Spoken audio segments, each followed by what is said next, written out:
सो परमेश्वर का धन्यवाद। और हम यहाँ पर देख रहे हैं कि हम परमेश्वर की आराधना क्यों करें। भजन 47 के 7 को देखेंगे, 47 का 7। क्योंकि परमेश्वर सारी पृथ्वी का महाराजा है। परमेश्वर सारी पृथ्वी का महाराजा है। समझबूझकर बुद्धि से भजन गाओ। समझबूझकर बुद्धि से भजन गाओ। ये महत्वपूर्ण चीज। मैं आपको पॉइंट ही नहीं दे रहा हूँ, अभी मेरा पॉइंट स्टार्ट नहीं हुआ है, लेकिन मैं यहाँ पर भूमिका बांध रहा हूँ कि यहाँ पर बाइबल कहती है कि परमेश्वर सारी पृथ्वी का महाराजा है, समझबूझकर बुद्धि से उसका भजन गाओ। मैं एक सांसारिक उदाहरण देना चाहता हूँ। बाय द वे, मेरे देश के पीएम, उनके साथ अगर आप मिलेंगे या हमारे सीएम से आप मिलेंगे, तब आपका मन, आपका माइंड कैसा होगा? तब आप पूरे अलर्टनेस के साथ और आपके शब्दों में, व्यवहार में कोई गलती ना हो, इसके प्रति आप सचेत रहेंगे। परमेश्वर सारी पृथ्वी का महाराजा है।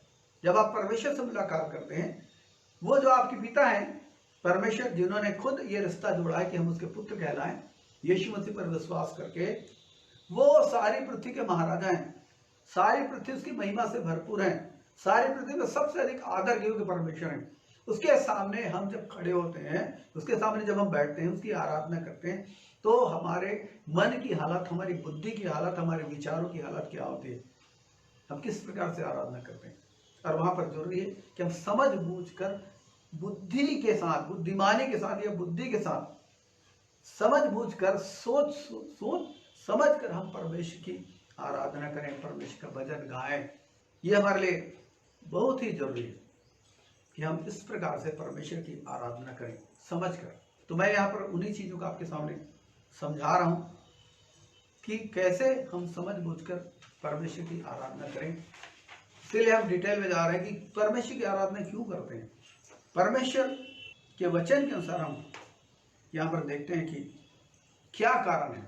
मैं कहना चाहता हूँ कारण, कि क्यों हम परमेश्वर की आराधना करें, क्यों परमेश्वर की आराधना करें, और परमेश्वर की आराधना करने से क्या होता है, क्यों हम परमेश्वर की आराधना करें।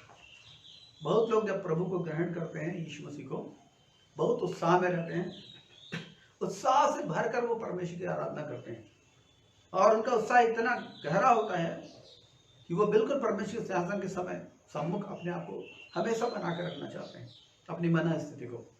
लेकिन बाद में जब उनके जीवन को ठोकर आती है, कुछ चीजें आती हैं, परीक्षाएं आती हैं, और उनका जब जीवन बहकता है तो ठंडे हो जाते हैं। इवन ऐसा भी होता है कि परमेश्वर के प्रति उनका हृदय भी ठंडा हो जाता है। लेकिन मैं आपको बोलना चाहता हूँ, परमेश्वर के प्रति हृदय को ठंडा करने की आवश्यकता नहीं। परमेश्वर के प्रति आपका हृदय हमेशा जलता रहे, परमेश्वर के प्रति आपका हृदय हमेशा बिल्कुल प्रज्वलित रहे, और इसलिए आप समझबूझ कर आराधना करें, और ये देखें कि जब आप आराधना करते हैं, आप किसकी आराधना कर रहे हैं। तो जब आप इन चीज़ों को जानेंगे, जिसे मैंने स्टडी के द्वारा जाना, इसलिए मैं आपके सामने प्रस्तुत कर रहा हूँ, जब आप इस चीज़ को जानेंगे, मैं उम्मीद करता हूँ, आशा करता हूँ कि आपका हृदय भी परमेश्वर के लिए सही हो जाएगा। चाहे परिस्थिति कुछ भी हो, चाहे आपकी व्यक्तिगत परिस्थिति, आपका स्वास्थ्य, आपका घर, आपकी आर्थिक परिस्थिति, जो भी जैसे भी हो, आप चाहे कितनी भी गहरी परीक्षा में रहे, लेकिन मेरा दावा है, यदि आप इन चीज़ों को समझेंगे, आपका हृदय परमेश्वर के साथ हो जाएगा, और आप परिस्थितियों को देखकर नहीं, लेकिन आप केवल परमेश्वर को देखकर आराधना करेंगे। तो सबसे पहली चीज है, पहला पॉइंट है, वह कौन है। भजन 48 का 1, 48 का 1, सबसे पहली चीज, यह वह महान है। हम क्यों उसकी आराधना करें। भजन 98 के 4 में भी यही लिखा है, लेकिन मैं उस पर नहीं जाऊंगा। लेकिन यहाँ पर बोलूं, परमेश्वर महान है। वो कौन है? तो वो महान है, वो महान है, और इसलिए हम इसकी स्तुति करनी चाहिए। वो बड़े हैं, और हमेशा यही होता है कि जो बड़े हैं उनकी प्रशंसा की जाती है, और हम उनकी और भी व्यक्तित्व की अद्भुत बातों को हम देखते हैं। परमेश्वर महान है, परमेश्वर महान है, और बहुत सारी चीज़ों को परमेश्वर के बारे में लिखा है कि परमेश्वर ऊंचे आसमान में रहता है, लेकिन नीचे नम्र मनुष्यों पर दृष्टि करने के लिए झुकता है। जो गिड़गड़ाते हैं उनकी पुकार को सुनता है, वो अपने कान को धर्मियों की प्रार्थना की ओर लगाता है। बहुत सारी अद्भुत महिमा में बातें परमेश्वर के वचन में पाई जाती है। तो जब आप बाइबल पढ़ें, एक बात याद रखिए, परमेश्वर के व्यक्तित्व को निहारें कि परमेश्वर कैसे है। तो बाइबल जब बताती है कि आपके लिए कि परमेश्वर कैसे है, निश्चय जानिए कि बाइबल पहले अगर ये बताए कि परमेश्वर के साथ दाऊद की डीलिंग क्या रही, दाऊद के लिए परमेश्वर कैसे थे, आप ये जानिए कि जो परमेश्वर दाऊद के लिए जैसे थे आपके लिए भी वैसे हैं। जो इब्राहिम के लिए जैसे थे आपके लिए वैसे, यूसुफ के लिए जैसे थे आपके लिए वैसे, दानियल के जैसे थे वैसे परमेश्वर आपके लिए। मानी इंटायर बाइबल जब परमेश्वर का परिचय देती है मानव मनुष्य इतिहास में, वो सब सारी प्रतिज्ञाएं, वो सारा प्यार, सारी देखरेख वो मेरे और आपके लिए है। इसीलिए परमेश्वर उसको लिखा है कि हम उसे पढ़ें और जानें कि हमारा परमेश्वर कैसा है। तो सबसे महत्वपूर्ण चीज है हमारा परमेश्वर महान है। दूसरे पॉइंट में आएंगे, स्तुति प्रशंसा करने के कारण परमेश्वर की महिमा होती है। स्तुति प्रशंसा, दूसरा पॉइंट है स्तुति प्रशंसा करने के कारण परमेश्वर की महिमा होती है। और हम भजन, अधिक हवाले जो है भजन से ही हैं, मोस्टली हवाले स्टडी में भजन उसके 50 के हम 14 और 15 पद को पहले देखेंगे। 14, 15 और 23, 14, 15 एंड 23, साम 50, भजन 50 का 14 और 15 पद पहले पढ़ें। परमेश्वर को धन्यवाद ही का बलिदान लिखा, चढ़ा परमेश्वर को धन्यवाद ही का बलिदान चढ़ा और परम प्रधान के लिए अपनी मन्नतें पूरी कर और संकट के दिन मुझे पुकार। परमेश्वर कहता संकट के दिन मुझे पुकार, मैं तुझे छुड़ाऊंगा और तू मेरी महिमा करने पाएगा। महिमा को समझते हैं हम लोग। 23 को और पढ़ लें। धन्यवाद के बलिदान लिखा, धन्यवाद के बलिदान का चढ़ाने वाला मेरी महिमा करता है, और जो अपना चरित्र उत्तम रखता है उसको मैं परमेश्वर का किया हुआ उद्धार दिखाऊंगा। लिखा, जो अपना चरित्र उत्तम रखता है उसमें मैं परमेश्वर का किया हुआ उद्धार दिखाऊंगा। महिमा को समझे, परमेश्वर का जो महान व्यक्तित्व है, जब हम महिमा करते हैं, स्तुति प्रशंसा करते हैं, तो परमेश्वर का महान व्यक्तित्व प्रकाशित होता है। याद रखिए, हालेलुया, याद रखिए इस चीज को। जब हम स्तुति और आराधना करते हैं, हम शून्य से आराधना नहीं करते या शून्य में आराधना नहीं करते, या हमारी आराधना का परिणाम शून्य नहीं होता। हम जब आराधना करते हैं, आराधना को ग्रहण करने वाला परमेश्वर अपनी उपस्थिति को, या यूं कहिए पवित्र आत्मा, जो त्रिएक परमेश्वर का तीसरा व्यक्ति पवित्र आत्मा, वो अपनी उपस्थिति से हमें भरते या लपेटते हैं। वो अपनी उपस्थिति भरते या लपेटते हैं, और उनकी उपस्थिति में हम परमेश्वर के महान व्यक्तित्व को निहारने लगते हैं। अर्थात पवित्र आत्मा उस वक्त हमें परमेश्वर के महान व्यक्तित्व के बारे में बताने लगते हैं, उनके प्यार को, उनकी करुणा को, उनकी दया को, उनके अनुग्रह का महसूस करने लगते हैं। और पवित्र आत्मा उस वक्त हमें सिखाते हैं, परमेश्वर के वचन को स्मरण दिलाकर वो हमें सिखाते हैं हमारा परमेश्वर कैसा है। और हम उनके, जब परमेश्वर उपस्थित होते हैं, उस वक्त उनका व्यक्तित्व जो है वो हमें छूता है, और परमेश्वर का जो व्यक्तित्व वो हमें बदलता है। दूसरा कुरिन्थी 5 अध्याय 17 और 18 पद देखिए। दूसरा कुरिन्थी 5 अध्याय 17 18 पद, कि परमेश्वर की उपस्थिति में जब हम उसकी स्तुति आराधना करते हैं, हम उसकी उपस्थिति में जाते हैं, और जब हम उसकी उपस्थिति में जाते हैं तो क्या होता है, क्या लिखा है देखिए। 3 अध्याय को पहले देखिए, 3 अध्याय 17 18 पद। 3 अध्याय, प्रभु तो आत्मा है, लिखा प्रभु तो आत्मा है, और जहाँ कहीं प्रभु का आत्मा है, और जहाँ कहीं प्रभु का आत्मा है वहाँ स्वतंत्रता वहाँ है। आजादी है, स्वतंत्रता है। परंतु जब हम सब के उघाड़े चेहरे से प्रभु का प्रताप इस प्रकार प्रकट होता है, जिस प्रकार दर्पण में, तो प्रभु के द्वारा जो आत्मा है, हम उसी तेजस्वी रूप में अंशंस्कर के बदलते जाते हैं। सो परमेश्वर का वचन क्या कहता है, ध्यान दीजिए।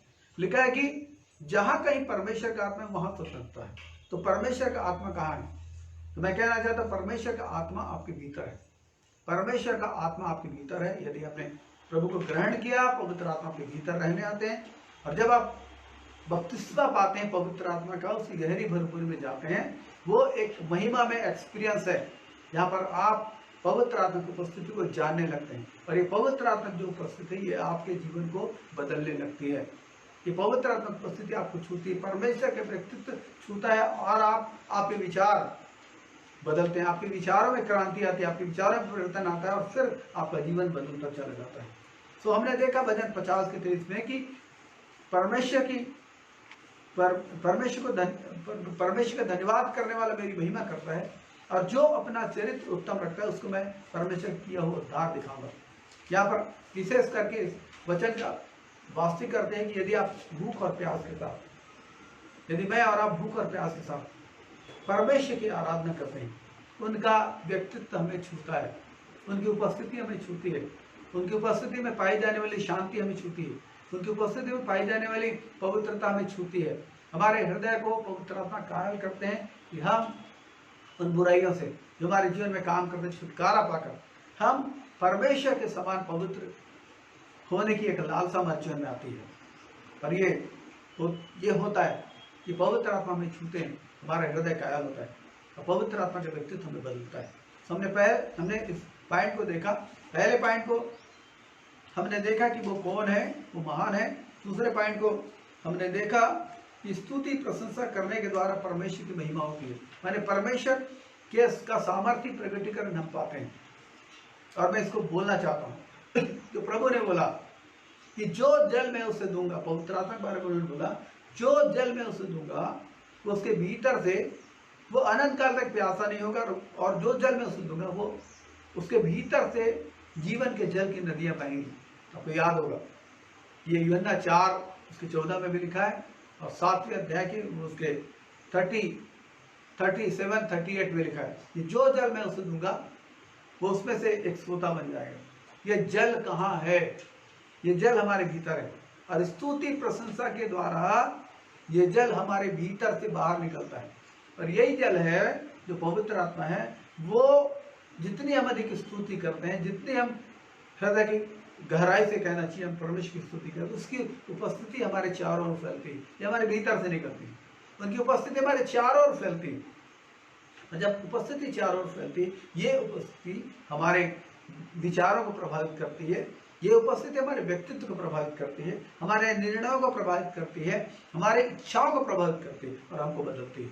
याद रखिए। तीसरा जो पॉइंट है, तीसरा पॉइंट ये परमेश्वर की आज्ञा है। वचन 149 का 1 या 151 का 1 देखें तो आप पाएंगे, वहां पर खोलने की आवश्यकता नहीं, कि वहां पर स्पष्ट लिखा गया कि परमेश्वर की स्तुति करो। ये सुझाव या विनती नहीं है, आज्ञा है। और मैं आपको बोलना चाहता हूँ, यदि आप एक दृढ़ और मजबूत मसीही जीवन को चाहते हैं, एक आत्मिक जीवन को चाहते हैं, यदि आप चाहते हैं आपका आत्मिक जीवन दृढ़ और मजबूत हो और आपका आत्मिक जीवन हमेशा पवित्र आत्मा की उपस्थिति, पवित्र आत्मा की आग से भरा रहे, प्रज्वलित रहे, तो स्तुति और प्रशंसा, सही हृदय से निकलने वाली स्तुति और प्रशंसा वो मस्ट है। मैं गलत सही हृदय इसलिए बोल रहा हूँ क्योंकि मैंने कई ऐसे आराधकों को देखा है, माफ करेंगे यदि आपके बीच में ऐसे होंगे तो कृपया समझाइए। मैंने कई ऐसे आराधकों को देखा है जो जब प्रभु की स्तुति प्रशंसा करते हैं तो वो रो भी सकते हैं, तड़प भी सकते हैं, ऊंची आवाज में स्तुति करते हैं, लेकिन उनका व्यक्तिगत जीवन जब वो स्तुति प्रशंसा से अलग होते हैं, उनके जीवन में कोई परिवर्तन नहीं होता। मैं कहना चाहता हूँ यह सही हृदय की आराधना नहीं है, ये सही हृदय की आराधना नहीं है।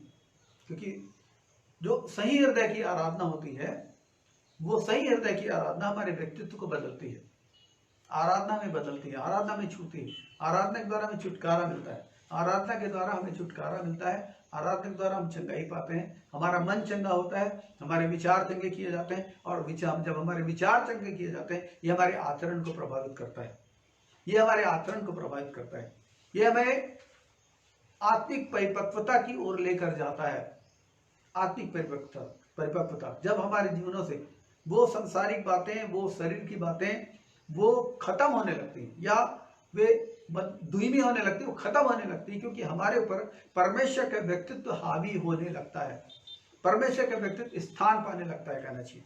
और परमेश्वर का व्यक्तित्व स्थान पाता है, हम प्रभु के प्यार को और गहराई से समझते हैं, और परमेश्वर को जो प्यार है वो हमें सही चीज को सही ढंग से करने के लिए विवश करता है।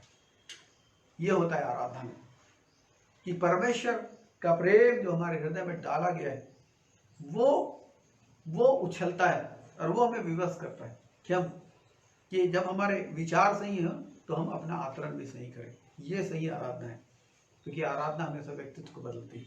हम जब आराधना करते हैं तो सर्वशक्तिमान राजा परमेश्वर की उपस्थिति में खड़े होते हैं।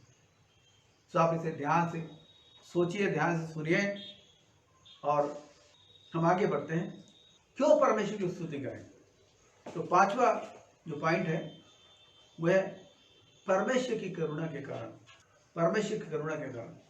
और एक महान भजन जिसके द्वारा मेरा हृदय आकर्षित हुआ, मैं इसको बहुत प्यार करता हूँ इस भजन को, वह भजन 107, भजन 107। जब आप भजन 107 पढ़ेंगे उसने विभिन्न प्रकार की घटनाओं के बारे में लिखा है कि कैसे मनुष्यों के जीवन में किस किस प्रकार की विपत्ति आपत्तियां आती हैं और कैसे वह परमेश्वर को पुकारता है, परमेश्वर को छुड़ाता है। इसलिए भजन 107 के एक पद को हम पढ़ेंगे, एक पद को और 21 पद को। और ये दोनों, ये जो पद है, एक पद जो 21 पद है, और ये कई बार पाया जाता है, कई बार इसको दोहराया गया, कई बार दोहराया गया। हाँ, एक पद को पढ़ लें। यहोवा का धन्यवाद करो, यहोवा का धन्यवाद करो क्योंकि वह भला है, वो भला है और उसकी करुणा सदा की है। 21 लोग यहोवा की करुणा के कारण, लोग यहोवा की करुणा के कारण और उन आश्चर्य कर्मों के कारण जो वह मनुष्यों के लिए करता है उसका धन्यवाद करें। और जब आप भजन 107 पढ़ेंगे, मैं इस वक्त कहना चाहता हूँ आपके हृदय को छू ले गए भजन, इसलिए आप भजन 107 आज जरूर पढ़ना। भजन 107 में विभिन्न प्रकार की घटनाओं के बारे में लिखा है कि परमेश्वर कैसे कैसे आपत्तियों से, विपत्तियों से हमको निकाल कर बाहर करता है। जब मृत्यु का समय हमारे जीवन में निकट रहता है और उसको परमेश्वर कैसे हमको बाहर निकालता है, ये भजन 107 में लिखा है। सो हमने पांचवा पॉइंट ये देखा, परमेश्वर की करुणा के कारण उसका धन्यवाद करें। छठवा हम देखेंगे उसके पराक्रम के कामों के कारण क्यों हम आराधना करते हैं, उसके पराक्रम के कारण, काम के कारण। भजन 150 का 2, 150 का 2 देखेंगे। भजन 150 का 2, उसके पराक्रम के कामों के कारण, उसके पराक्रम के कामों के कारण उसकी स्तुति करो लिखा है, उसके पराक्रम के कामों के कारण। और मैं और आप जानते हैं कि कैसे परमेश्वर अपने पराक्रम को हमारे जीवन में प्रकट करते हैं। जब कोई मार्ग नहीं होता, जब शत्रु शैतान की सामर्थ ये हमें घेरे रहती है और हम बिल्कुल परेशानी में रहते हैं, ऐसे वक्त में परमेश्वर जो हमारा पिता है एक वीर के समान खड़ा होता है और वीर के समान खड़ा होकर विपत्तियों से बचाता है, हमारे शत्रुओं को नीचा करता है और हमारे मस्तक को ऊंचा करता है। सो प्रभु का धन्यवाद करें। और हम 7वें पॉइंट में आएंगे। और परमेश्वर का धन्यवाद करने भला है, मैंने एक भली बात है कि हम परमेश्वर का धन्यवाद करें। सो भजन हम 147 का 1 देखेंगे और 92 का 1 देखेंगे। भजन साम 92 का 1 और 147 का 1। यहाँ की स्तुति करो क्योंकि अपने परमेश्वर का भजन गाना अपने परमेश्वर का भजन गाना अच्छा है, वह मनभावना है, उसकी स्तुति करनी मनभावना। हाँ, ये साम 147 के 1 में लिखा है कि परमेश्वर का भजन गाना अच्छा है, अच्छी बात है, ये मनभावना है। 92 का 1, यहोवा का धन्यवाद करना भला है, यहोवा का धन्यवाद करना भला है, हे परम प्रधान तेरा नाम का भजन गाना। हाँ, बस प्रभु का धन्यवाद। मैं एक ही शब्द को ले रहा हूँ, भला है। मैंने जब आप परमेश्वर का भजन गाते हैं, आप एक भला काम करते हैं, एक भली चीज होती है, एक अच्छी चीज होती है। परमेश्वर का भजन गाना भला है, माने एक अच्छी चीज होती है। छोटे छोटे पॉइंट्स हैं और लगभग 14 पॉइंट हैं यहाँ पर स्टडी के, लेकिन छोटे छोटे पॉइंट इसलिए लाया है ताकि हम लोग जब आप री स्टडी इसको करेंगे, परमेश्वर आपको और प्रकाशन देंगे इसी समय। तो परमेश्वर का भजन गाना अच्छा है, ये मन को भाने वाली चीज है, मन को अच्छा लगने वाली चीज है। इसलिए जब लोग परमेश्वर की स्तुति प्रशंसा करते हैं, उनका मन हल्का हो जाता है, मन का बोझ चला जाता है। जब स्तुति प्रशंसा करते हैं वो शांति से भरपूर हो जाते हैं, उनको अच्छा लगने लगता है, उनको फ्रेश महसूस होने लगता है, उनके बोझ चले जाते हैं, उनका भारीपन चला जाता है। ये परमेश्वर के भजन गाने से होता है। इसलिए परमेश्वर का भजन गाना अच्छा है और इसलिए आप अपने जीवन में परमेश्वर की स्तुति आराधना हर वक्त करते रहिए, हर वक्त। मैंने इस बात को सिखाया कि जब मैं और आप प्रार्थना करते हैं, मैं और आप जब प्रार्थना करते हैं, हम अपने आप को और अपनी समस्याओं को देखते हैं। ध्यान दीजिए, जब मैं और आप प्रार्थना करते हैं, हम अपने आप को, अपनी समस्याओं को और अपनी चारों ओर की परिस्थितियों को देखते हैं, अपने भाई बहनों की परिस्थिति को देखते हैं, अपने शहर की परिस्थिति देखते हैं या अपने देश की परिस्थिति। जब हम प्रार्थना करते हैं, हम परिस्थितियों को देखते हैं, लेकिन जब हम आराधना करते हैं, हम परिस्थितियों को हल करने वाले परमेश्वर की ओर देखते हैं। फिर से जब हम प्रार्थना करते हैं, हम परिस्थितियों की ओर देखते हैं, हम संकटों की ओर देखते हैं, हम समस्याओं की ओर देखते हैं, हम दुखों की ओर देखते हैं, हम तकलीफों की ओर देखते हैं जो इस पृथ्वी के जीवन में है। लेकिन इनसे जय पाने के लिए जब हम आराधना करते हैं, हम परिस्थितियों को बदलने वाले परमेश्वर की ओर देखते हैं। उस वक्त हम परिस्थिति को नहीं देखते, उस वक्त हम समस्याओं को नहीं देखते, उन समस्याओं को हल करने वाले, परिस्थितियों को बदलने वाले परमेश्वर की ओर देखते हैं जब हम आराधना करते हैं। इसलिए जब आप नीचे देखते हैं, आप बहुत सारी चीजों को देखते हैं। आप प्रैक्टिकल इसे कर सकते हैं। जब आप नीचे देखते हैं, प्रैक्टिकल इसे कर सकते हैं। आप फर्श को देखते हैं, कुछ वस्तुओं को जो आपके सामने रखी उसे देखते हैं, आपको अपने वस्त्र या अपने शरीर का कोई अंग दिखाई देता है। लेकिन जब आप ऊपर देखते हैं, ऊपर देखने का मतलब इसे आत्मिक रीति से, जब आप ऊपर देखते हैं, आपको परमेश्वर के सिवा कुछ दिखाई नहीं देता। आप अपने आप को नहीं देखते, आप उस वक्त अपनी समस्या को नहीं देखते, अपनी समस्या को हल करने वाले परमेश्वर की ओर देखते हैं। इसलिए जो स्तुति प्रशंसा है वो एक भली चीज है, जहां पर आप अपनी समस्याओं का एक वास्तविक और सामर्थ्य उत्तर आराधना के द्वारा प्राप्त करते हैं। एक सामर्थ्य उत्तर को प्राप्त करते हैं। दुनिया में बहुत सारी ऐसी चीजें जिसके द्वारा लोग अपने आप को तनाव फ्री करना चाहते हैं, टेंशन फ्री करना चाहते हैं, लेकिन वो परमानेंट सॉल्यूशन नहीं है, वो टेम्परेरी सॉल्यूशन है। और वो आपको कोई अच्छी चीजें नहीं देते, वो आपको बुरी चीजें भी देते हैं। लेकिन परमेश्वर की जब आप आराधना करते हैं, ये आपको फुल्ली टेंशन फ्री करता है। फुल्ली आपके अंदर एक नई आशा को जगाता है, आपको एक नए उत्साह से भरता है, जीवन के प्रति एक नए आनंद से भरता है, आपके अंदर एक हिम्मत को, एक ताकत को लेकर आता है।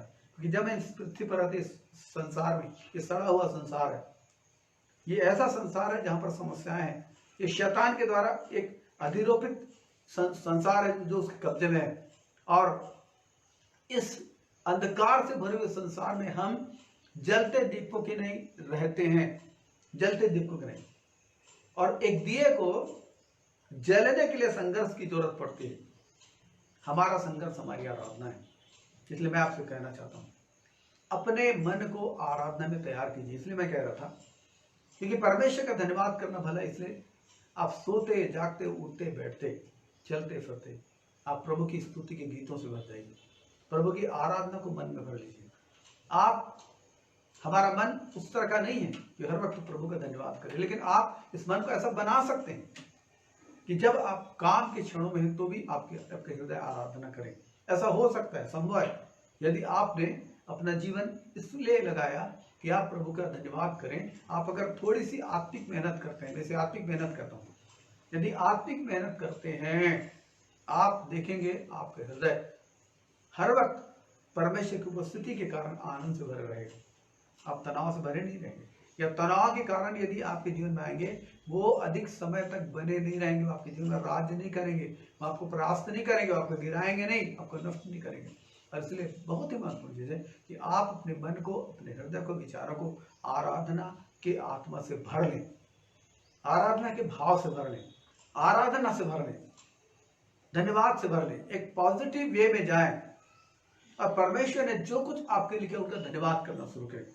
किसी प्रभु के दास ने बहुत ही महान बात, उन्होंने कहा कि यदि आप उन बातों के लिए आराधना करते हैं, धन्यवाद करते हैं जो परमेश्वर ने आपके लिए की है, तो जब उन बातों के लिए जो अब तक आपके जीवन में नहीं हुई है, आप उसकी अपेक्षा कर रहे हैं, उन बातों के लिए द्वार खुल जाता है। फिर कहता हूं, इस अद्भुत बात को पकड़िए, जब आप उन बातों को स्मरण करके धन्यवाद देते जो परमेश्वर ने आपके लिए की हैं, जब आप उन बातों के लिए परमेश्वर की आराधना करते हैं धन्यवाद के साथ, जिन बातों को जो बातें परमेश्वर ने आपके जीवन में किया है, तो उन बातों के लिए द्वार खुलता है। आपकी आराधना द्वारों को खोलती है। जो बातें नहीं है, जो बातें अपेक्षित हैं, जो बातें अब तक पूरी नहीं हुई हैं, जिनके लिए लगातार आप प्रार्थना करते हैं, आराधना उन बातों के लिए द्वार खोल देती है।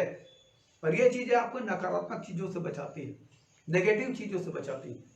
और इसलिए जरूर है कि आप ऐसा करें कि आप अपने हृदय को आप आराधना में लगाएं और हर एक नकारात्मक चीजों को अपने जीवन से निकाल कर बाहर फेंकें। और नकारात्मक चीजें तब बाहर जाएंगे जब आपका हृदय जो सकारात्मक चीजों से भरेगा, परमेश्वर के धन्यवाद से भरेगा। तो प्रभु का धन्यवाद। अंधकार की शक्ति यीशु के नाम से नाश हो। दुष्टता की सारी सामर्थ जो हमारे लोगों को तंग करती है, लोगों को फंसाती है, लोगों को बंधनों में रखती है, सारी ताकत टूट के खत्म हो जाए यीशु के नाम से। प्रभु जी आपका धन्यवाद। और हम आगे बढ़ते हैं। हमने 7वां पद देखा, 7वां पॉइंट, धन्यवाद करना भला है। और 8वां है परमेश्वर के लिए कि वो स्तुति के योग्य है, परमेश्वर स्तुति के योग्य है। दूसरा शमूएल 22:4 और भजन उसके 18:3 और भजन 18:3 देखेंगे कि दूसरा शमूएल 22:4 में सेम चीज लिखिए। दूसरा शमूएल 22:4, भजन 18:3, भजन 18:3 देखेंगे। भजन 18:3 साम 18:3।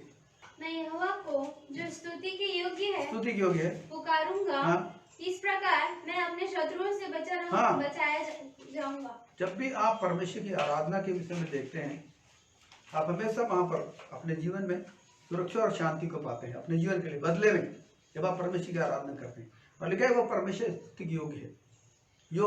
केवल एकमात्र योग्य परमेश्वर है, क्योंकि वो हमें भूलते नहीं, वो हमें त्यागते नहीं, वो हमारे भले परमेश्वर है, हमारी स्तुति रखते हैं। क्योंकि परमेश्वर अति स्तुति के योग्य है, कभी भूलते नहीं, बिसारते नहीं। और इसलिए आइए हम अगले पॉइंट में जाएं। 9वां पॉइंट है कि हमारे ये परमेश्वर को भाता है, हमारी स्तुति और प्रशंसा परमेश्वर के हृदय को भाती है, मैंने पसंद आती है कि मनुष्य उनकी स्तुति करे, उनकी आराधना करे, ये परमेश्वर को पसंद है। भजन 69, 30 और 31। मैं गीत गाकर तेरे नाम की स्तुति करूंगा, मैं गीत गाकर तेरे नाम की स्तुति करूंगा, और धन्यवाद करता हुआ तेरी बड़ाई करूंगा। धन्यवाद करता हूँ तेरी बड़ाई करूंगा। यहोवा को बैल से अधिक वरन सिंह और घुर वाले बैल से भी अधिक भाएगा। हाँ, क्या चीज? फिर से पढ़े उसको। यह यहोवा को बैल से अधिक 30 मैं गीत गाकर तेरे नाम की स्तुति करूंगा। कहता मैं गीत गाकर तेरे नाम की स्तुति करूंगा, और धन्यवाद करता हुआ तेरी बड़ाई करूंगा। धन्यवाद करता हूँ तेरी बड़ाई करूंगा। यह यहोवा को बैल से अधिक, ये यहोवा को किसी पशु के बलिदान से अधिक, वरन सिंह और खूर वाले बैल से भी अधिक भाएगा। ये परमेश्वर भाता है मनुष्य के हृदय का बलिदान। वही चीज को मैं बार बार बोल रहा हूँ कि हमारा हृदय कैसा है। तो मनुष्य के हृदय के द्वारा जो धन्यवाद का बलिदान चढ़ाया जाता है, वो परमेश्वर पसंद आता है। जब आप यशायाह का पहला अध्याय में भी पढ़ेंगे, आप यही चीज को पाएंगे। इंटायर बाइबल में आप पुराने नियम में यही चीज को, परमेश्वर की इसी मांग को आप पाएंगे कि परमेश्वर चाहते थे कि लोग सही हृदय से परमेश्वर की आराधना करें, सही हृदय से परमेश्वर की आज्ञा पालन करें, परमेश्वर के लिए एक सही हृदय को तैयार करें, सही हृदय से परमेश्वर के साथ रहे। लेकिन इजराइल लोग असफल रहे। असफलता का कारण भी बाइबल में दिया गया है, इजराइल लोग असफल रहे। लेकिन यीशु मसीह किस लिए भेजा? ताकि हमारी आत्मिक आंखें खुले, हमारे आत्मिक कान खुले, ताकि परमेश्वर जो कुछ कहना चाहता है, जो कुछ परमेश्वर का उद्देश्य है, जो कुछ मर्जी है, जो कुछ परमेश्वर हमारे लिए करना चाहता है, उन सब बातों को हम जान सकें, सब बातों को जान सकें। इसलिए परमेश्वर ने हमें नया जन्म दिया है। और इसलिए हमारे जीवन के लिए जरूरी है कि हम परमेश्वर की आराधना करें, क्योंकि वो हमारे लिए भला है। और परमेश्वर को ये भाने वाली चीज़ है कि परमेश्वर हमारी आराधना को जब ग्रहण करते हैं, उनका हृदय प्रसन्न होता है। जब उनके हृदय प्रसन्न होता है हमारी आराधना के कारण, उनको अच्छा लगता है। आप समझ सकते हैं कि परमेश्वर कि हमारे जीवन में कैसे जो आशीषें परमेश्वर रखी उनके लिए द्वार खुलते हैं। 10वें पॉइंट में आएंगे, ये हमें सोता है। भजन 33 का 1 है सोहना। सोहना शब्द का अर्थ उचित, उपयुक्त, शोभनी। सोहना जो शब्द है ये हमें सोहता है। इसका शब्द का अर्थ होता है उचित, माने ये उचित, उपयुक्त, शोभनी, योग्य, ठीक, अनुरूप, अनुकूल। माने एक विश्वासी जिसने अपना जीवन प्रभु को समर्पित किया है, उसके हृदय की दशा ये होनी चाहिए, उसका हृदय धन्यवाद और स्तुति से भरपूर होना चाहिए, भरपूर होना चाहिए। जब आप स्तुति करने के लिए आगे बढ़ते हैं, परमेश्वर के वचन को ढूंढते हैं और परमेश्वर के वचन के साथ स्तुति करते हैं, हो सकता है आपको कुछ अड़चन महसूस हो, लेकिन आप आगे बढ़िए। जब आगे बढ़ेंगे, जब स्तुति में अड़चन के बावजूद, वो अड़चन जो शैतान के द्वारा इसलिए लाया गया है कि आप प्रभु को मत समझें, प्रभु के व्यक्तित्व को, प्रभु के उद्देश्य को, प्रभु के जीवन को ना जानें और आप पुराने मनुष्यत्व में फंसे रहें। और इसीलिए शैतान नहीं चाहता कि आप उसे जानें।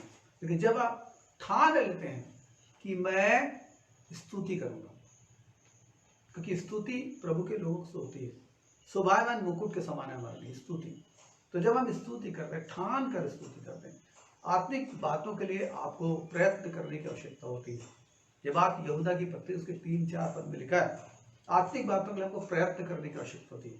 अपने विश्वास को बनाकर रखने के लिए, अपने विश्वास की उन्नति के लिए, अपने विश्वास को एक अच्छे परिणाम तक पहुंचाने के लिए हमें एक आत्मिक मेहनत करने की आवश्यकता होती है। और स्तुति प्रशंसा में हृदय को सही रखने के लिए भी एक आत्मिक मेहनत की आवश्यकता पड़ती है। इसलिए आप केवल भीड़ में नहीं, आप पर्सनली भी जब आप प्रभु के चरणों में बैठते हैं, अधिक समय स्तुति प्रशंसा के लिए लगाइए।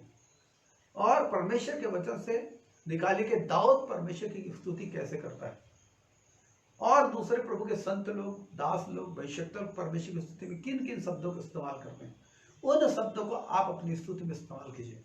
और फिर आप देखिए कि आपका आत्मिक पुरुष कितना पावरफुल होता है, आपका आत्मिक पुरुष कितना पावरफुल होता है। इसलिए आप ऐसा कीजिए, जब आप बाइबल पढ़ते हैं, स्तुति के शब्दों को, स्तुति के कारणों को ढूंढे, उन शब्दों और कारणों को लेकर प्रभु की स्तुति कीजिए। और ये आपको एक स्पिरिचुअल, कहना चाहिए एक लेबर, मैंने आत्मिक परिश्रम करने की आवश्यकता होगी कि आप समय निकालिए, एकांत में बैठिए और निकाल कर परमेश्वर के वचन से जो आपको स्मरण है, या कोई भजन निकालिए, उसमें देखिए स्तुति का भजन है, अगर आप उसके आधार पर आप स्तुति कीजिए, उन शब्दों को लेकर आप स्तुति कीजिए और आप देखेंगे आपका आत्मिक जीवन बहुत पावरफुल होगा। आगे बढ़ते हैं और महत्वपूर्ण चीज है 11वां जो पद है, स्तुति आराधना में परमेश्वर वास करता है। स्तुति व आराधना में परमेश्वर वास करता है। भजन 22:3 सबसे आप लोग जानते हैं, भजन 22:3। परंतु जो इज़राइल की स्तुति के सिंहासन पर विराजमान है, तू तो पवित्र है। तू तो पवित्र है। परमेश्वर कौन है? ये स्तुति के सिंहासन पर विराजमान होने वाला परमेश्वर है। और इसीलिए मैं आपको एक चीज बोलना चाहता हूँ, वर्तमान समय में जो मसीह जगत है, पवित्र आत्मा अधिकाई से उंडेला गया है, और पवित्र आत्मा अधिकाई से उंडेला गया है। इसकी पहचान, इसका परिणाम, या कहना चाहिए इसे प्राप्त करने का तरीका, मीडियम, वह स्तुति और आराधना। और आप हमेशा देखेंगे जो भी प्रचारक है, जो भी बड़ी मीटिंग्स होती है, स्तुति आराधना को अधिक महत्व दिया जाता है, और उसके द्वारा पवित्र आत्मा की उपस्थिति गाढ़ी होती है। क्योंकि जब आप स्तुति आराधना करते हैं, होता यह है, यहाँ पर हमने पॉइंट पढ़ा कि स्तुति आराधना में परमेश्वर वास करते हैं। तो रियल जो वचन कहता है वो सच है कि जब हम स्तुति आराधना करते हैं व्यक्तिगत या सामूहिक रीति से, परमेश्वर के लिए स्तुति का एक सिंहासन निर्माण होता है। और जब आप स्तुति आराधना करते हैं, आप अपनी शक्तियों से छूटते चले जाते हैं और आत्मा के घेरे में आत्मिक आंखें खुलती हैं। और आत्मिक आंखें जब खुलती हैं, हम अपने परमेश्वर के महिमा में स्वरूप को निहारने पाते हैं और उन्हें समझने पाते हैं, और परमेश्वर का अद्भुत प्रकाशन उस वक्त हमें मिलने लगता है। हमारे हृदय का भरोसा दृढ़ होने लगता है, हमारे हृदय एक दृढ़ भरोसा में आगे बढ़ता है। और मैं बोलना चाहता हूँ, एक प्रभु के दास ने बोला, यदि आपका हृदय प्रशंसा से भरपूर है तो आपका हृदय परमेश्वर की उपस्थिति से भरपूर है। फिर से मैं बोल रहा हूँ, इसे आप नोट भी कर सकते हैं। यदि आपका हृदय, यदि हमारा हृदय प्रशंसा से भरपूर है, हम परमेश्वर की स्तुति आराधना से भरपूर हैं, ये स्तुति आराधना हमारे जीवन में बिल्कुल समा गई है, भरपूर है। यदि, फिर से बोल रहा हूँ लिखने के लिए, यदि हमारा हृदय प्रशंसा से भरपूर है तो ये परमेश्वर की उपस्थिति से भी भरपूर है, क्योंकि परमेश्वर हमारी स्तुति में वास करता है। इस महत्वपूर्ण बिंदु का समझ लीजिए। इसलिए जब आप स्तुति प्रशंसा करते हैं, आपको विश्वास की आवश्यकता पड़ती है, भरोसे के साथ आप स्तुति प्रशंसा करते हैं, क्योंकि आपके सामने कोई आकृति नहीं है, आपके सामने कोई प्रतिमा नहीं है, आपके सामने कोई वस्तु नहीं है, लेकिन आपके सामने वो परमेश्वर है जिसे आप नहीं देख पा रहे हैं। लेकिन जब आप उसकी स्तुति करते हैं, होता ही है कि उसकी उपस्थिति का आप देखने लगते हैं, उसकी उपस्थिति से भरपूर होते जाते हैं। इसलिए स्तुति आराधना से अगर आप भरपूर हैं, आप परमेश्वर की उपस्थिति से भरपूर हैं। अब 12वां पॉइंट को हम देखेंगे। 12वां पॉइंट कहते हैं कि प्रशंसा से सामर्थ उत्पन्न होती है। भजन 84 4 और 5, 4 to 7 हम लोग पढ़ लेंगे, लेकिन पहले 4 और 5 पढ़ेंगे। प्रशंसा से सामर्थ उत्पन्न होती है। क्या ही धन्य है वह। एक मिनट, जब आप साम 84 पढ़ रहे हैं 84, उसके एक पद को पहले पढ़िए। हे सेनाओं के यहोवा, तेरे निवास क्या ही प्रिय ये है। सेनाओं के यहोवा तेरे निवास क्या ही प्रिय है। मेरा प्राण यहोवा के आंगनों की अभिलाषा करते करते मूर्छित हो चला। ये उस व्यक्ति की तस्वीर है जो परमेश्वर को स्तुति में जानता है। लेकिन ये हुआ ये है, ये भजन का, ये आसाफ का भजन है, और ये परमेश्वर की उपस्थिति से दूर हो गया। जब दूर हो गया है तो ये क्या बोल रहा है? ये परमेश्वर की उपस्थिति को प्यार करने वाला व्यक्ति है, ये परमेश्वर का भजन गाने वाला व्यक्ति है आसाफ। तो क्या कहता है, फिर से पढ़े उसको। मेरे प्राण यहोवा के आंगनों की अभिलाषा करते करते मूर्छित हो चला। मेरा तन मन दोनों जीवते परमेश्वर को पुकार रहे हैं। फिर से एक पद से पढ़ूंगा। हे सेनाओं के यहोवा, तेरे निवास क्या ही प्रिय है। मेरा प्राण यहोवा के आंगनों की अभिलाषा करते करते मूर्छित हो चला। मेरा प्राण यहोवा के आंगनों की अभिलाषा करते करते मूर्छित हो चला। मेरा तन मन दोनों जीवते परमेश्वर को पुकार रहे हैं। कहता मेरा तन मन दोनों जीवते परमेश्वर को पुकार रहे हैं। हे सेनाओं के यहोवा, हे मेरे राजा और मेरे परमेश्वर। ये वो बोल रहे हैं, ये अपने हृदय की स्थिति को बता रहा है। अब इसके 4 पद को पढ़ेंगे, 4 5। क्या ही धन्य है, क्या ही धन्य है जो तेरे भवन में रहते हैं, वे तेरी स्तुति निरंतर करते वे रहेंगे। तेरी स्तुति निरंतर करते रहेंगे। क्या ही धन्य है वह मनुष्य जो तुझसे शक्ति पाता है, और वे जिनको सियोन की सड़क की सुधि रहती है। प्रभु का धन्यवाद। क्या ही धन्य मनुष्य जो तुझसे शक्ति पाता है।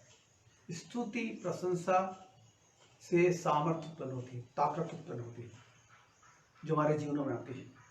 और आप याद कर रहे होंगे, मैं इस वक्त याद कर रहा हूँ यशायाह उसके 40 अध्याय को, वहाँ 27 पद से एक बात वहाँ पर लिखी है कि यशायाह 40:27 से देखिए, वहाँ पर यही चीजें कैसे हम परमेश्वर बाट होते हैं। हे याकूब, तू क्यों कहता है? हे इज़राइल, तू क्यों बोलता है?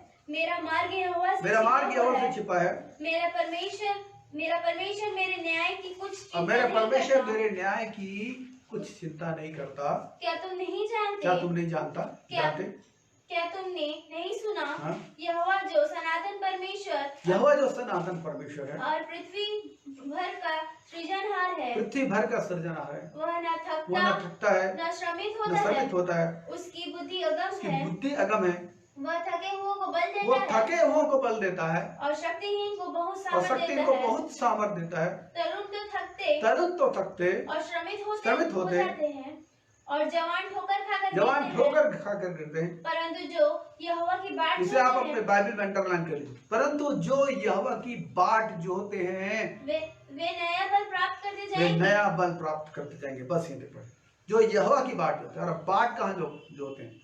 जब आप प्रभु की स्तुति करते हैं, जब आप प्रभु की प्रशंसा करते हैं, कि चरणों में धीरज के साथ बैठते हैं, और आप चाहते हैं कि वो अपनी उपस्थिति से आपको भरे, जब आप चाहते हैं कि वो अपने प्रकाशन से आपको भरे, आप चाहते हैं कि वो अपनी सामर्थ्य आपको दे। स्तुति प्रशंसा के दरमियान वो आपको प्रकाशन देते हैं, प्रकाशन के द्वारा आपको सामर्थ्य मिलती है, वो आपको छूते हैं अपनी उपस्थिति से, आपके अंदर एक नई ताकत आ जाती है, तो सामर्थ्य देते हैं, एक नई आशा, एक नई उत्तम आशा मिल जाती है। एक वचन प्रभु उस वक्त बोलते हैं, प्रकाशन देते हैं, और आपको अपनी समस्याओं को उत्तर मिल जाता है। आपकी समस्या वही है, वैसे ही है, लेकिन आपको उत्तर मिल जाता है और आप बदल जाते हैं। जब आप बदल जाते हैं, आप दृढ़तापूर्वक अपनी समस्याओं का सामना करते हैं, दृढ़तापूर्वक एक नए ताकत के साथ, जोश के साथ समस्याओं का सामना करते हैं, और आप अपने जीवन में जय को प्राप्त करते हैं। तो ये जो प्रशंसा है, जो परमेश्वर की स्तुति, वो सामर्थ्य को उत्पन्न करती है। आपकी प्रशंसा से सामर्थ्य उत्पन्न होती है। तो जो लोग स्तुति प्रशंसा नहीं करते, प्रार्थना में रुचि नहीं दिखाते, आप उनके जीवन को देख सकते हैं किस प्रकार से उनका मन भटका हुआ होता है, किस प्रकार से उनका मन अविश्वास, संदेह और तमाम प्रकार के परमेश्वर के प्रति गलत विचारों से भरा हुआ होता है। और इसलिए होता है क्योंकि लोग स्तुति प्रशंसा को अपने जीवन में महत्व नहीं देते। आप ऐसा मत कीजिए। आप अगर अपने जीवन में जय पर जय को देखना चाहते हैं तो आप स्तुति प्रशंसा को अपने जीवन में महत्वपूर्ण स्थान दीजिए, प्रथम स्थान दीजिए। प्रार्थना करने से पहले प्रशंसा कीजिए। प्रशंसा में आपकी प्रार्थना को उत्तर मिल जाएगा। ऐसा कीजिए। ऐसा एक आत्मिक जीवन का निर्माण कीजिए जो स्तुति प्रशंसा से भरपूर है। एक ऐसे हृदय का निर्माण कीजिए जो परमेश्वर को धन्यवाद देने से भरपूर है। और हम आगे बढ़ते हैं और 13वां पॉइंट कहता है स्तुति प्रशंसा के द्वारा हम उचित इच्छाओं को प्राप्त करते हैं। स्तुति प्रशंसा के द्वारा हम उचित इच्छाओं को प्राप्त करते हैं। माने हमारी इच्छाएं जांची जाती है और हम सही इच्छा को प्राप्त करते हैं। फिर से मैं कह रहा हूं 13वां पॉइंट, स्तुति प्रशंसा के द्वारा हम उचित इच्छाओं को प्राप्त करते हैं। साम 37 का 4, भजन 37 का 4 और 5 हम देखते हैं। 37 का 4 5। यहोवा को अपने सुख का मूल जान, यहोवा को अपने सुख का मूल जान, और वह तेरे मनोरथों को पूरा वो करेगा। तेरे मनोरथों को पूरा करेगा। अपने मार्ग की चिंता यहोवा पर छोड़, अपने मार्ग की चिंता यहोवा पर छोड़, और उस पर भरोसा उस पर रख, भरोसा रख, वही पूरा करेगा। वही पूरा करेगा। यहोवा को अपने सुख का मूल जान, यहोवा को अपने सुख का मूल जान, और क्या करेगा? चौथा 37 का 4, यहोवा को अपने सुख का मूल जान, और वह तेरे मनोरथों, वो तेरे मनोरथों को पूरा करेगा, सिद्ध करेगा, संपूर्ण करेगा। और जब यहोवा को सुख का मूल जानने का मतलब वही है, जब आप इसको मनन करेंगे आप पाएंगे स्तुति प्रशंसा के द्वारा आप ऐसा करते हैं। आप उस पर भरोसा रखना सीखते हैं। अपनी समस्याओं के लिए प्रार्थना करते हैं लेकिन अपनी स्तुति के द्वारा उस पर आप भरोसा रखना सीखते हैं। और तब परमेश्वर की उपस्थिति में होता है कि आप अपनी इच्छाओं को, उनके सही अर्थ को समझने लगते हैं, सही चीज को आप समझने लगते हैं। इस बात को आप देखेंगे, आप अपनी इच्छाओं को, जो सही इच्छा है, इच्छाओं का जो असलियत है उसको आप जानने लगते हैं। और तब वो इच्छा जो सांसारिक अभिलाषों की जिससे नुकसान होता है आप उन्हें जान लेंगे, फिर आप उनसे दूर हो जाएंगे। फिर वो इच्छाएं जो आपको आपके ऊंचे स्थान में पहुंचाने वाली है उसे आप पकड़ना सीख जाएंगे। 5 पद को फिर से पढ़ो। अपने मार्ग की चिंता यहोवा पर डाल, और उस पर भरोसा रख, वही पूरा करेगा। वो आपको आपके भाग्य तक ले जाएगा, क्योंकि आप स्तुति प्रशंसा के द्वारा ही आप सही मानों में भरोसा रखना सीखते हैं। और आप आज से स्टार्ट कर दीजिए। यदि आप ढीले हैं, यदि आपने स्टार्ट नहीं किया, यदि आप ढीले हैं, आज से स्टार्ट तो कीजिए। एकांत में समय निकालिए, एकांत में प्रभु के साथ बैठिए और प्रार्थना कम कीजिए, स्तुति प्रशंसा ज्यादा कीजिए। सोच सोच कर प्रभु को धन्यवाद की भेंट चढ़ाइए, अपने जीवन के लिए, अपने घर के लिए, अपने माता पिता के लिए, भाई बहनों के लिए, अपनी पत्नी पति के लिए, सबके लिए धन्यवाद करना तो शुरू कीजिए। जो कुछ परमेश्वर ने आपको दिया है आप धन्यवाद करना शुरू कीजिए। पवित्र आत्मा आपकी सहायता करेंगे। और जब आप धन्यवाद करेंगे आप आनंद से भरते चले जाएंगे। जब आप धन्यवाद करेंगे आप चिंताओं से मुक्त होते चले जाएंगे। जब आप धन्यवाद करेंगे आप बोझ से मुक्त होते चले जाएंगे। जब आप धन्यवाद करेंगे आप सोल्यूशन को पाते जाएंगे। आपके भीतर एक नई ताकत आएगी। आप एक महान सोल्यूशन को प्राप्त करते जाएंगे, महान सोल्यूशन को। फिर आप परमेश्वर की उन इच्छाओं को जो सही में आपके लिए निर्धारित उन चीजों को आप जानते जाएंगे। और अंतिम हम पॉइंट पे आते हैं, विजय का आरंभ स्तुति प्रशंसा से होता है। बाइबल में बहुत सारे ऐसे उदाहरण दिए। 2 उदाहरण और खासकर एक उदाहरण तो मैं आपके सामने रखूंगा और दाऊद के निजी अनुभव को आपके सामने रखूंगा। विजय का आरंभ, मैं फिर से बोल रहा हूँ, पॉइंट 14 ये अंतिम पॉइंट है। विजय का आरंभ स्तुति प्रशंसा से होता है। और आप जानते हैं, मैं इसको स्मरण दिला रहा हूँ, खोलिए मत, लिख लीजिए। यहोशू उसके 6 अध्याय को आप जानते हैं और वहां पर यरीहो के बारे में लिखा गया। यरीहो नगर को जब उन्होंने घेरा तो स्तुति प्रशंसा के द्वारा यरीहो का नगर जो था वो नींव से उखड़कर उसकी शहरपनाह गिर पड़ी। नींव से उखड़कर उसकी शहरपनाह गिर पड़ी। ये असंभव बात थी। घर का नींव से उखड़ जाना असंभव बात थी, लेकिन स्तुति प्रशंसा के द्वारा यरीहो जो है नेव से उखड़ कर गिर पड़ा। यरीहो नगर, एक मजबूत नगर, एक मजबूत किला वाला नगर, मजबूत शहर बनाने वाला नगर, ये स्तुति प्रशंसा के द्वारा ये नगर नींव से उखड़ कर गिर पड़ा। देखिए दूसरी चीज है स्तुति प्रशंसा कैसे एक व्यक्ति की मदद करती है। और दूसरा इतिहास 20वां अध्याय निकालेंगे, 2 क्रॉनिकल चैप्टर 20, दूसरा इतिहास 20वां अध्याय। और एक यहाँ पर हम एक विजय को देखते हैं और एक पद को हम पहले पढ़ेंगे। इसके बाद मोआबियों और अम्मोनियों ने और उनके साथ कई मुनियों ने युद्ध करने के लिए यहोशापात पर चढ़ाई की। हाँ, ये यहोशापात एक धर्मी राजा, और ये यहोशापात इसका राज्य कमजोर राज्य था, क्योंकि अनेक जो राजा हुए यहूदा में भी, वो लोग परमेश्वर को छोड़कर बाल की उपासना करते थे। जब परमेश्वर को छोड़कर बाल की उपासना करते थे, उनका देश कमजोर हो जाता था, सामरिक रीति से, आर्थिक रीति से बहुत ही कमजोर हो जाता था, क्योंकि शत्रु शैतान की सामर्थ आक्रमण करती थी और उनको घेर लेती थी, उनको नष्ट करती थी।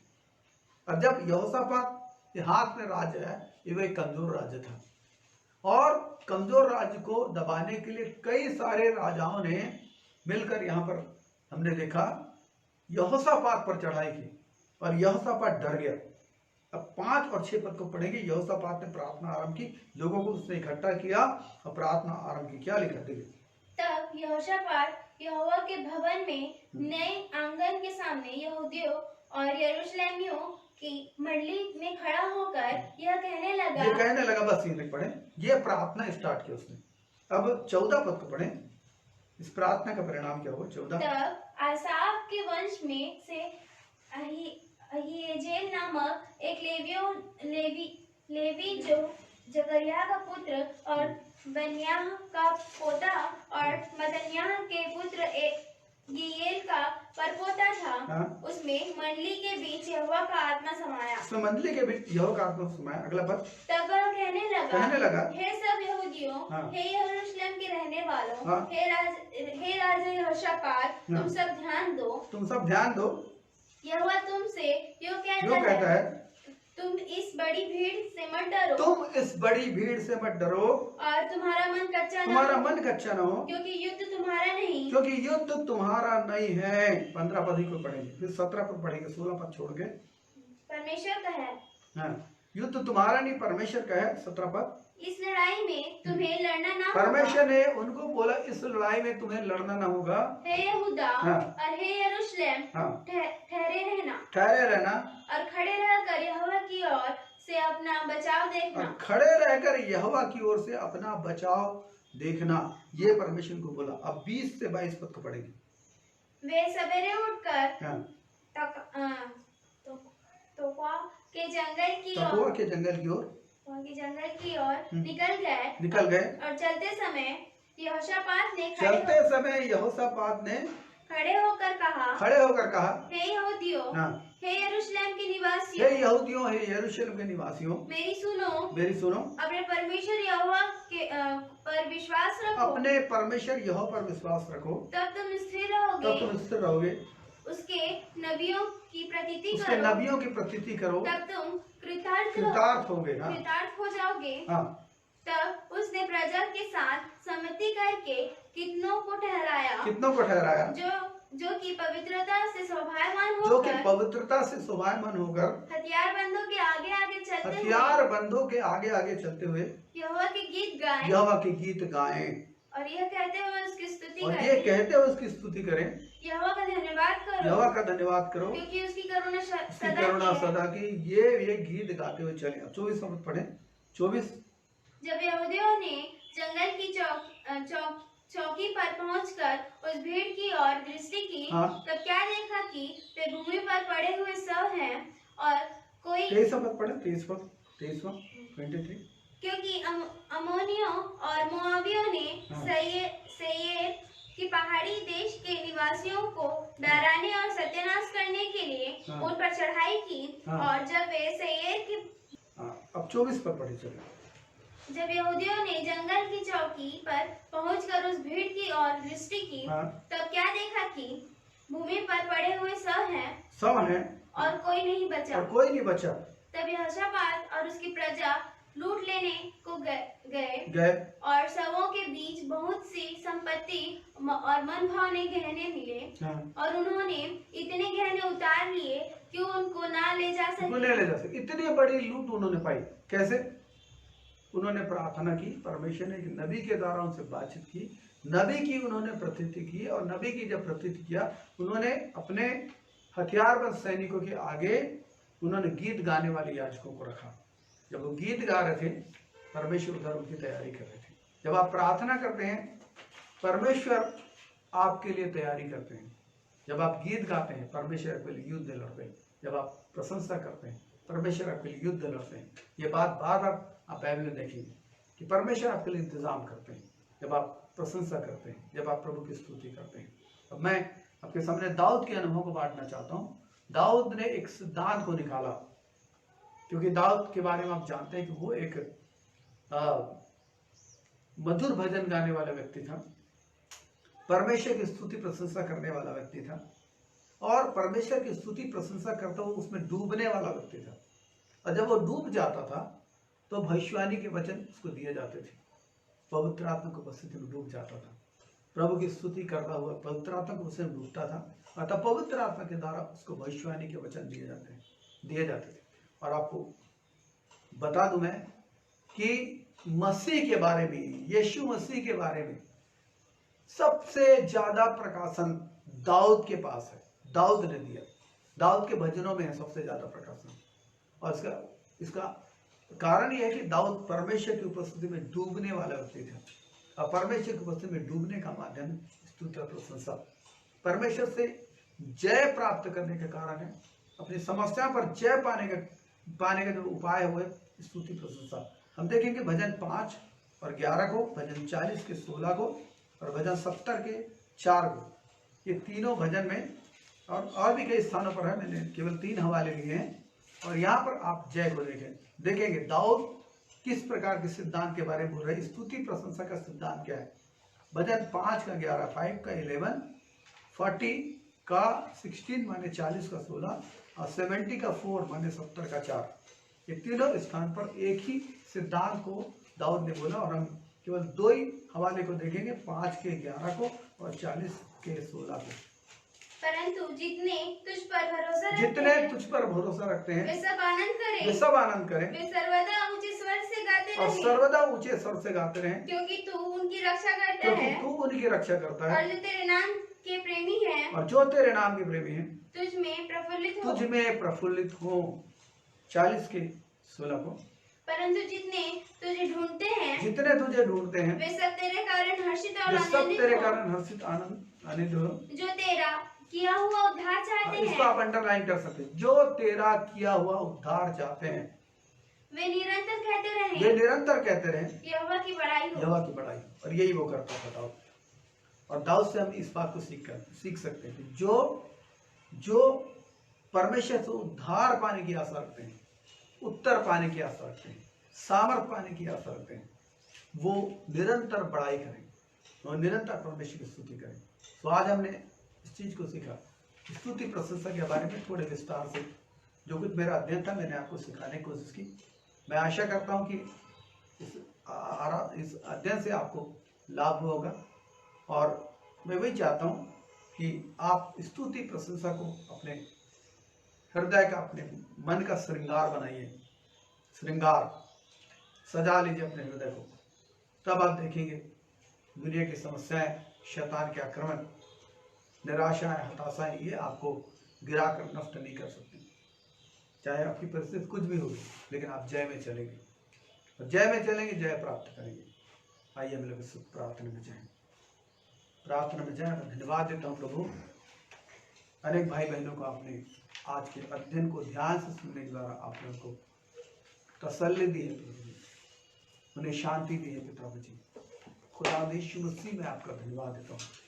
मैं गांव की बहन को इस वक्त देख रहा हूँ जो सफ़ेद साड़ी पहनी, और उसकी सफ़ेद साड़ी मटमैली साड़ी, और वो किसी एक भारी चिंता में है, एक भारी परेशानी में वो दबी थी।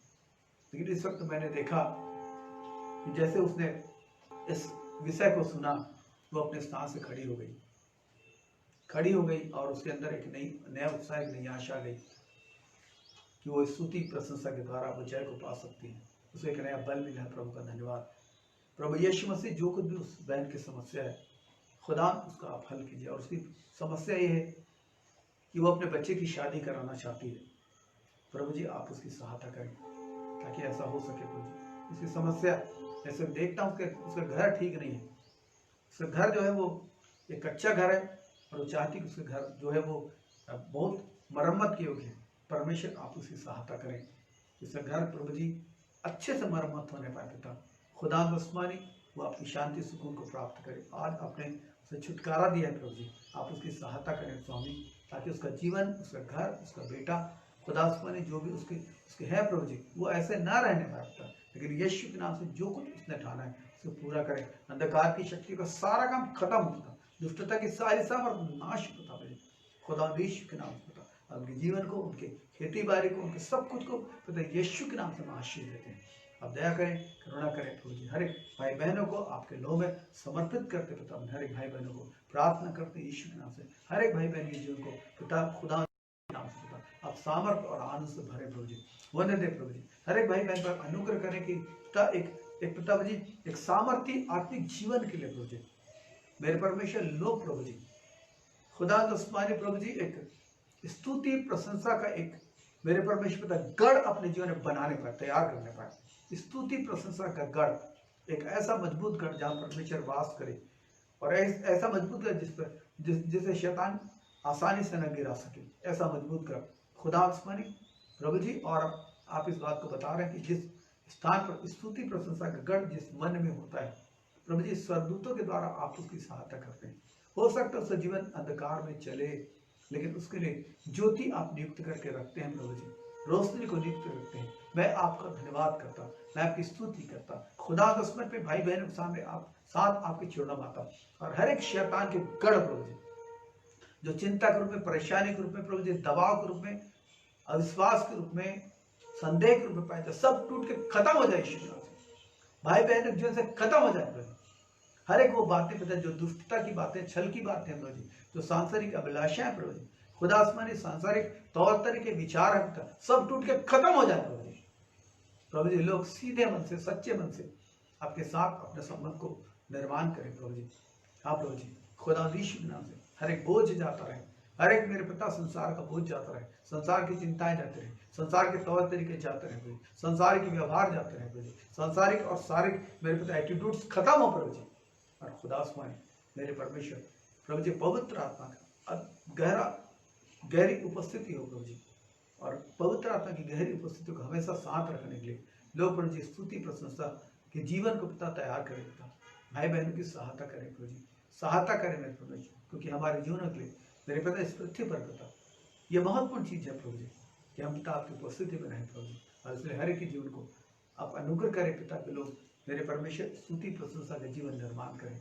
आप दया करें, करुणा करें, आशीष दें, करके रोग यीशु के नाम से जाते रहे पिता, तमाम प्रकार के रोगों की सामर्थ को बांटते हैं पिता, पिता पैर दर्द की सामर्थ को बांटते हैं प्रभु जी, खुदा यीशु के सामर्थ का नाम है पिता। किसी के गर्दन की हड्डी में दर्द है, यीशु के नाम से छूकर चंगाई दीजिए पिता, यीशु के नाम से पिता वो भाई और बहन चंगा हो प्रभु मेरे पिता। किसी के स्पाइनल में नीचे की ओर पिता जी मेरे परमेश्वर गांठ को महसूस करता है, गांठ को महसूस करता है प्रभु जी, एक सूजन को महसूस करते हैं, यीशु के नाम से छू ले पिता और चल जाए प्रभु जी। जो हमेशा जो होने वाला दर्द उस स्थान पर है वो दर्द खत्म हो जाए प्रभु जी, पूरी रीति से खत्म हो जाए प्रभु जी। मेरे पिता लीवर में जिनके कमजोरी यीशु के नाम से छूकर चंगाई दे प्रभु जी। मेरे परमेश्वर पिता किडनी में जो कमजोरी, प्रोस्टेट में जो कमजोरी, यीशु के नाम से छूकर चंगाई दीजिए पिता, यीशु के नाम में प्रभु जी।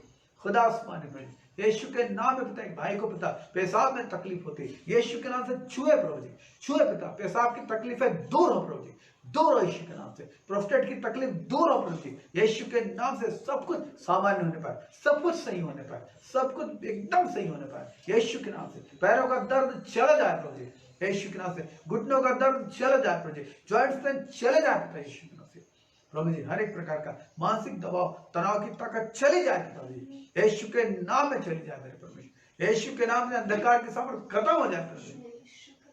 शत्रु शैतान की सारी चालाकियां खत्म हो, सारे आक्रमण खत्म हो, जादू टोने के सारे आक्रमण खत्म हो, तंत्र की सारी सामर्थ खत्म हो प्रभु जी। आपके अनुग्रह से, आपकी करुणा से, आपके दया से पिता, लोग शांति और आशीष से भरपूर हो जाए। यीशु के नाम में ऐसा हो पिता, यीशु के नाम में ऐसा हो पिता, यीशु के नाम में ऐसा हो मेरे परमेश्वर पिता। खुदा यीशु के नाम में प्रभु जी प्रार्थना करता था। किसी के बाल खूब झड़ रहे हैं प्रभु जी, बहुत मात्रा में तो उसके बाल झड़ रहे हैं, यीशु के नाम से उसे छूए पिता, छू लीजिए प्रभु जी। और खुदा यीशु के नाम से जिन तत्वों की शरीर में कमी और तत्व की पूर्ति होने पर पिता, ताकि उनके बाल ना झड़े प्रभु जी, उनके बाल सुरक्षित रहें पिता। हाँ प्रभु जी आप दया करें, अनुग्रह करें पिता, खुदा यीशु के नाम से प्रभु जी। पिता कान के भीतर पिता किसी को दर्द होता है प्रभु जी, यीशु के नाम से छूकर उसे चंगाई दीजिए पिता। यीशु के नाम से कान के भीतर होने वाला दर्द चला जाए प्रभु जी, नसों में होने वाला दर्द खत्म हो जाए प्रभु जी।